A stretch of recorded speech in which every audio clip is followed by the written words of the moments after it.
Big history is a big course, and it's hard to fit 13.8 billion years into a single year, let alone a semester. In this video, we'll look at how to plan your year of teaching the Big History project. We'll walk through advice from teachers, most of all from me, Scott Henstrand. I teach the Big History project at Brooklyn School for Collaborative Studies in New York. There are a few things you can do to make planning your year a lot easier. First, you want to go through the teacher materials as best you can and have them handy as you're putting together your plan. Second, I like to think about a couple of instructional goals for the year to help me really focus on which activities I want to choose. Next, select a course plan and then make it your own. Everyone teaches Big History their own way, reflecting their school and the needs of their kids. Finally, I'll share some of the gotchas I've run into over the years. I learned how to handle them the hard way. Luckily, you won't have to. Before I plan my year, I like to spend a little time reviewing a few things. Doing this helps me to review all of the materials and resources, but it also helps me decide what I want to focus on that year. I like to go back and rewatch David Christian's TED Talk to help refresh my sense of the core narrative of the course. It's also helpful to review the BHP course guide, which is a great summary of the large concepts and skills you'll cover in the course. I usually print out all the course themes pages and keep them at my side as a reference. Finally, I like to have the BHP rubrics nearby as well. I found those documents essential to deciding which activities to keep and which to ditch. There's a lot to think about from an instructional standpoint when you are first teaching the Big History project. You want to think about the core narrative of the thresholds. You want to think about the driving questions and how you'll use them to shape the activities. Then there's the focus on reading using the 3 close reads technique. There are numerous elements of writing to address. There are debates, group projects, and don't forget the little Big History project. It's a lot, and it's really a lot when you're a newbie, so think about choosing a couple of things to focus on in that first year. Over time, you're going to revise these practices and go a little deeper. This might seem ridiculously obvious, but as you get ready to plan your year, start by counting the actual number of days you have to teach the course.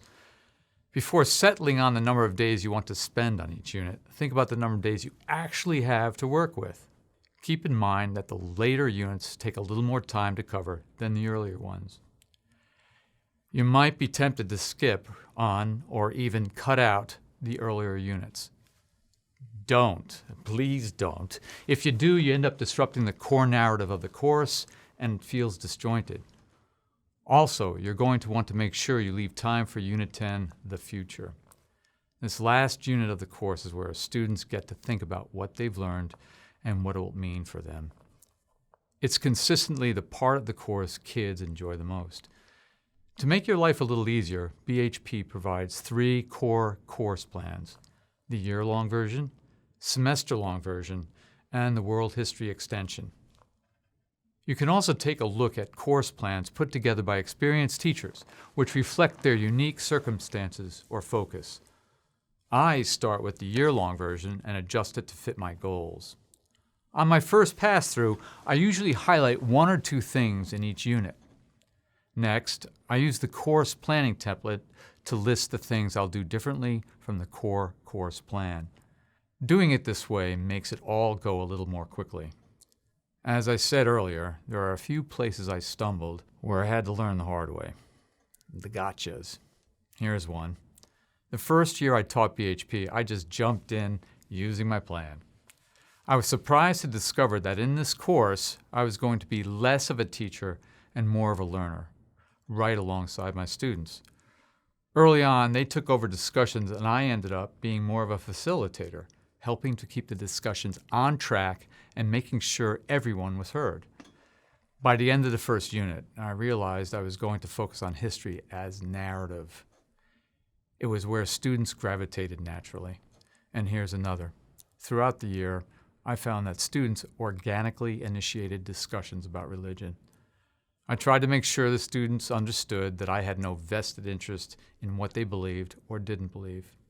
All I was interested in was whether they could back up their thinking with claim testing. This shaped many of the lessons. I was surprised by the way the room would just about explode with discussions. Okay, that's pretty much it, so let's recap. This is a big course, so it's important to plan.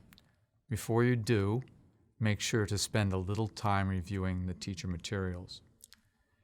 Next, you're going to want to pick a few things as your instructional focus for the year, then choose a course plan to use as a base and tailor it to create your own course plan. That's all for now. Be sure to visit the BHP teacher community on Yammer for more on course planning.